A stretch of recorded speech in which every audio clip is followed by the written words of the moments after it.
गुरु प्यारी साध संगत जी, आप सभी को प्यार भरी राधा स्वामी जी। प्यारी साध संगत जी, चलिए हम अपने माँ ग्रंथ को कंटिन्यू करते हैं। और आज का अपना विषय है बड़े महाराज जी को जबरन प्रोग्राम से बाहर ले जाना। प्यारी साध संगत जी, बड़े महाराज जी और हुजूर महाराज जी का व्यक्तित्व और स्वभाव एक दूसरे से अत्यंत विभिन्न था। उनके व्यक्तित्व में विभिन्नता और विविधता होना ही उनको एक दूसरे का पूरक बनाता था।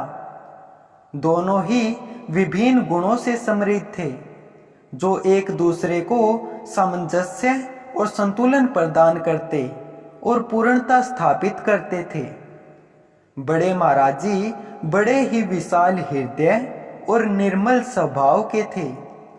वे इतने शांत, विनम्र, नम्र और भद्र व्यक्ति के महापुरुष थे कि उनके जीवन में चाहे जितने भी लोगों ने उन्हें परेशान करने, उनके खिलाफ खड़े होने या उनको हानि पहुंचाने की कोशिश की, उन्होंने कभी किसी को पलट कर जवाब नहीं दिया, बल्कि बदले में उन्होंने उन्हें अपने हृदय का प्रेम और दया भाव ही लौटाया। हुजूर साहब अपने गुरु के इस सौम्य स्वभाव, अत्यंत सहज और कोमल हृदय से बखूबी वाकिफ थे।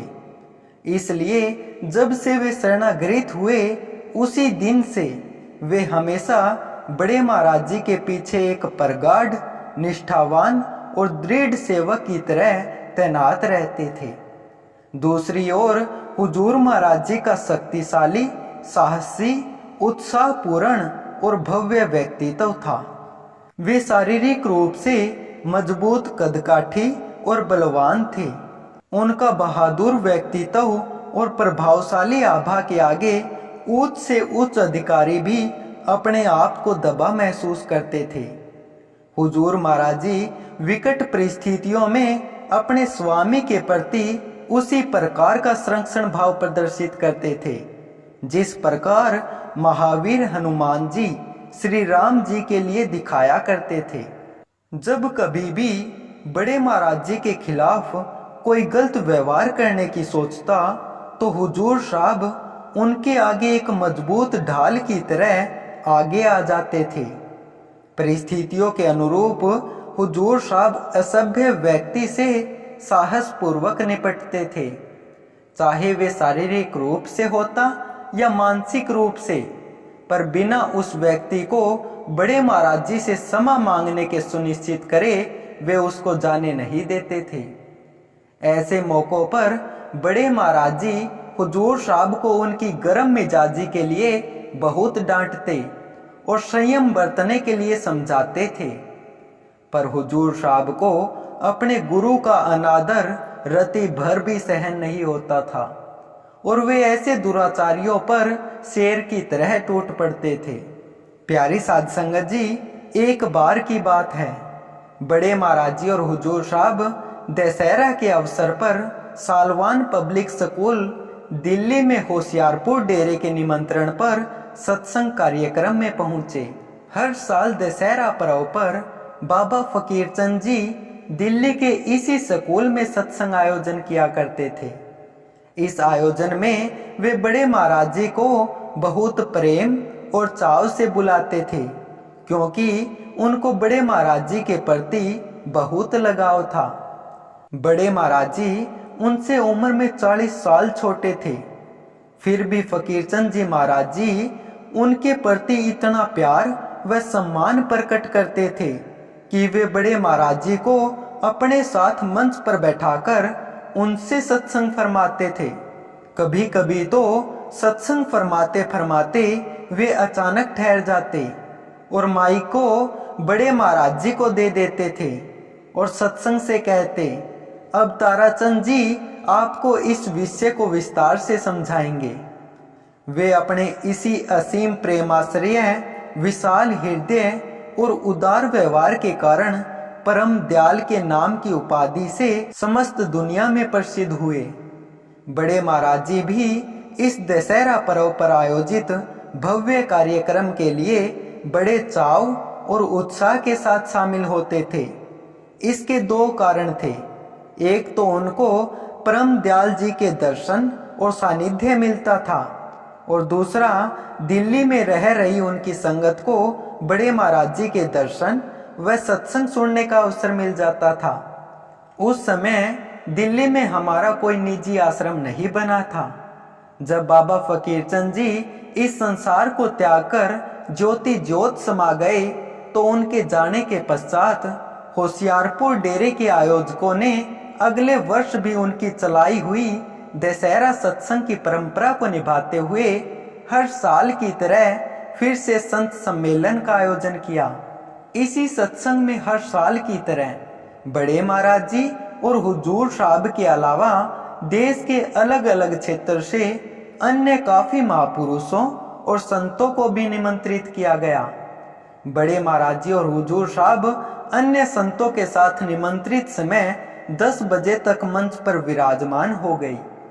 यह संत सम्मेलन का कार्यक्रम दोपहर 1 बजे तक चलना था। सबसे पहले संस्थान के मुखिया ने संगत को संबोधित किया और उनके सत्संग समाप्त होने के पश्चात उन्होंने निमंत्रित अतिथि संतों में से एक संत को संगत को संबोधित करने के लिए मंच पर बोलने का अवसर दिया। अक्सर बाबा फकीरचंद जी के बाद बड़े महाराज जी को ही मंच पर सत्संग फरमाने के लिए कहा जाता था, पर इस बार उनकी अनुपस्थिति में आयोजकों ने इस परंपरा में भी बदलाव कर दिया था। निमंत्रित अन्य 7-8 संतों के मुकाबले में सबसे अधिक आयु उस समय बड़े महाराज जी की ही थी, पर फिर भी उनकी बजाय बाकी अन्य अतिथियों को एक एक करके मंच पर बुलाया जा रहा था और अपने विचार संगत के समक्ष रखने का अवसर दिया जा रहा था। किसी ने संगत के बीच सत्संग फरमाया तो किसी ने परमात्मा की स्तुति में भजन और छंद गाकर सुनाई। बड़े महाराज जी भी निश्चिंत थे और आनंद में मगन होकर इस पवित्र और मधुर वाणी का आनंद उठा रहे थे। जब दोपहर 2 बजे तक बड़े महाराज जी को मंच पर नहीं बुलाया गया और उनसे उम्र में काफी छोटे और नवयुवक अतिथिगण को बारी बारी से बुलाकर संगत को संबोधित करने का समय दिया गया, तो हुजूर साहब के मन में अजीब से मनोभाव उत्पन्न हुए।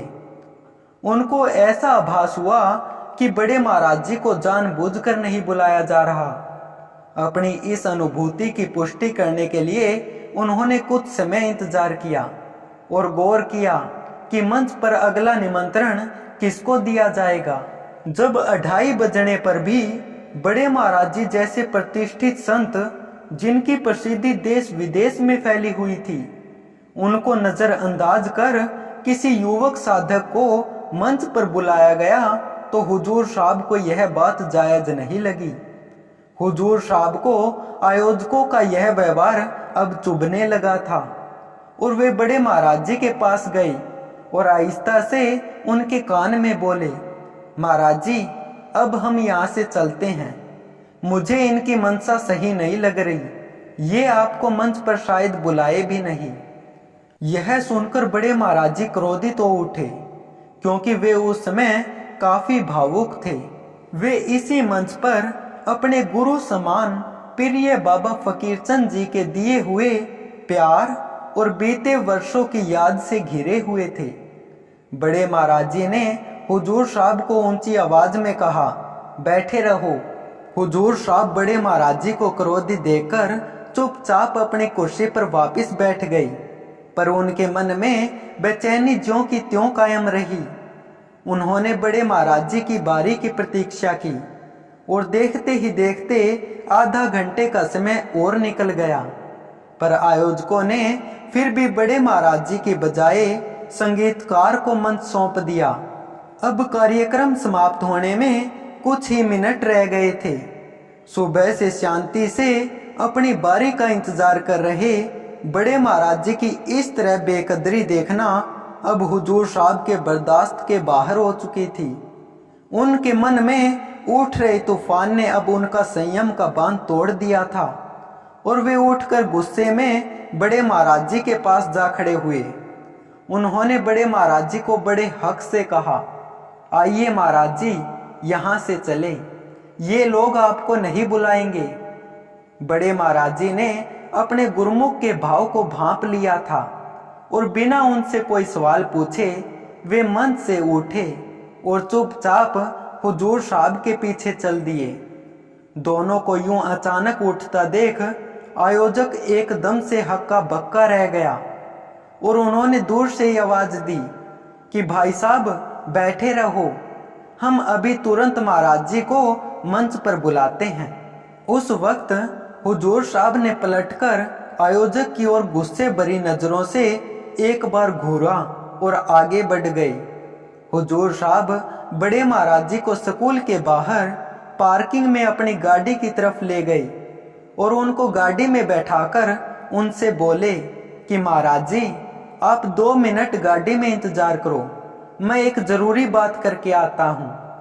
बड़े महाराज जी जानते हैं कि हुजूर साहब उनके लिए कितने जज्बाती हैं, इसलिए उन्होंने उनसे कहा मास्टर कोई बात नहीं, चलो यहाँ से, उनसे लड़ना झगड़ना मत। फिर हुजूर साहब बड़ी फुर्ती के साथ बहुत ही आक्रामक ढंग से वापस ऑडिटोरियम में जा पहुंचे।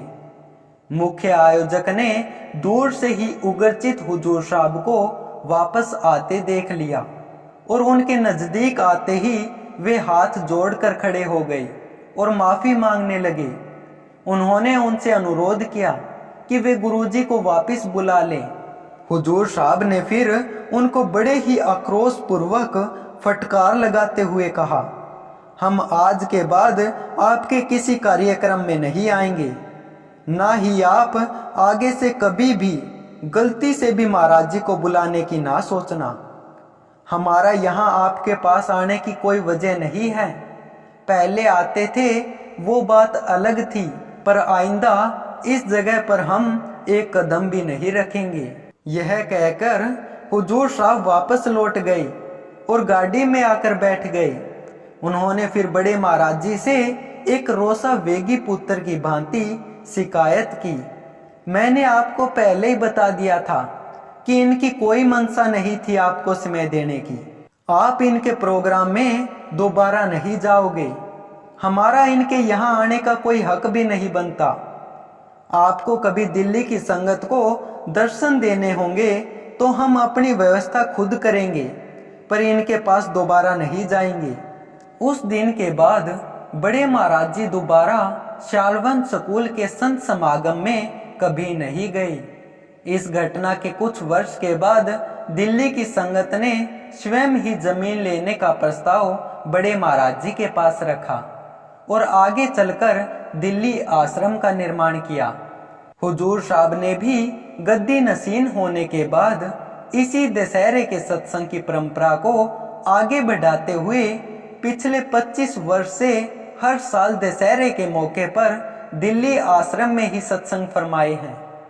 यह हुजूर साहब के गुरुमुखता का प्रताप और उनके प्रबल विचारों का परिणाम था कि आगे चलकर दिल्ली में किसी दूसरे के स्थान पर नहीं बल्कि अपने निजी परिसर में सत्संग का आयोजन होने लगा।